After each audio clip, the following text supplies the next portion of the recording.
it is very likely that you have been trapped in a conversation with someone who was a bad listener, at least once in your life. The thing is, most people believe they are a good, albeit average, listener. No matter what kind of listener you believe you are right now, there are certain easy to learn behaviors that can take you from being an average listener to a great one. In this video, I'm going to demonstrate how to be a good listener. I'm going to start by discussing an aspect of listening that people believe they are familiar with, when really they've only just scratched the surface: body language and posture. You never want to seem unapproachable. That is the number one no-no.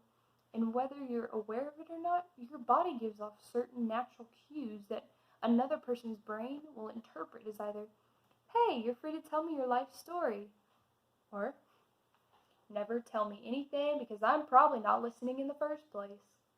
Now, you could probably tell just by the exaggerated motions what the cues were. First, it is all about eye contact. If you cross your arms but still maintain good eye contact, they will be comfortable with you enough to share what you need to share. Who knows, maybe you were cold and that's why you were crossing your arms. But just because you can does not mean you should. Sit up straight, uncross your arms, and nod along to let them know that you are engaged. As a matter of fact, CEO and president of Lead From Within, Lolly Daskal, says we remember only 25 to 50% of what we hear. So, it is important that we actively listen instead of mainly relying on body language and eye contact. People can tell when you are not listening. If you just do the they will know you are not listening. They will not feel valued, and that will lead to them not giving 100% to the company that you work for. As a representative of the company, it is very important that you are careful with this task of actively listening. In the words of business consultant and researcher Anna Johansson, they'll learn to trust you more, and they'll know you value their ideas, which will keep them dedicated to you and your company. Just an extra little bonus tip as well. If you remember a certain little detail of this conversation that they may think you missed and bring it up in another one, they will love you.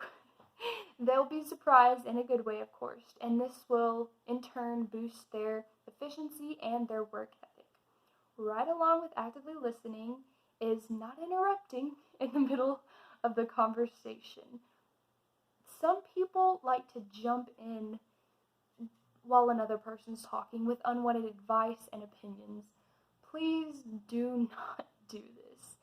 It is great to engage in the conversation, but make sure it's during the pauses or breaks. It is extremely easy to come off as a know-it-all instead of a good listener.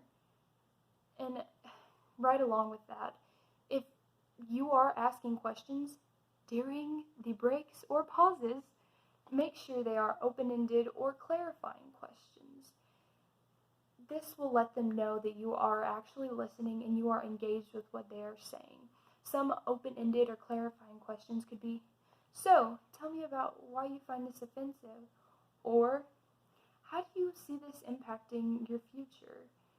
This will once again let them know you are, in fact, listening. It is important, it is vital to let them know in any way that you can conversationally that you are listening.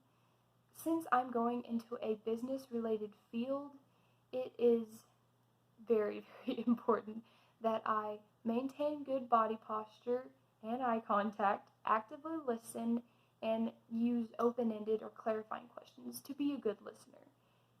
In the words of CEO Jack Zinger and President of Zinger Folkman, Joseph Folkman, if done right, listening can inspire energy, acceleration, height, and amplification.